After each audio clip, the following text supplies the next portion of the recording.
नमस्कार। आज म तपाईलाई नेपालको ताजा राजनीतिक समाचार सुनाउँदैछु। सरकारले आज एक महत्त्वपूर्ण निर्णय गरेको छ।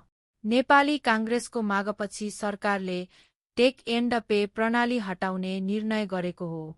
यो नीति विद्युत खरिदमा प्रयोग हुँदै आएको थियो, तर यसमा अनियमितता र अपारदर्शिता भएको भन्दै आलोचना हुँदै आएको थियो।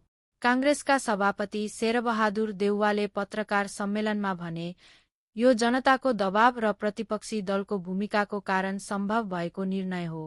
उनले सरकार र प्रतिपक्षबीच सहकार्य गर्नुपर्ने बेला आएको पनि बताए। यस निर्णयले आगामी दिनमा सरकार र काङ्ग्रेस बीचको सम्बन्धलाई थप सहज बनाउन सक्ने सङ्केत देखिएको छ।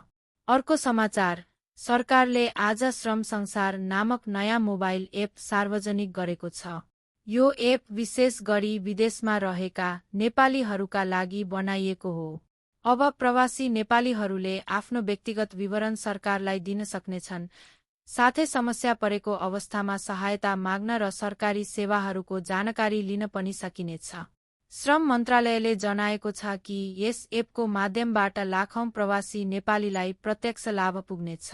यो डिजिटल माध्यमले सरकार र विदेशमा रहेका नेपालीबीच सम्पर्क अझ प्रभावकारी बनाउने विश्वास लिएको छ।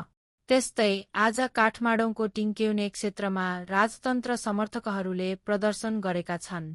उनीहरूले नेपाललाई पुनः हिन्दू राष्ट्र घोषणा गर्नुपर्ने र राजसंस्थालाई पुनस्थापना गर्नुपर्ने माग राखेका छन्।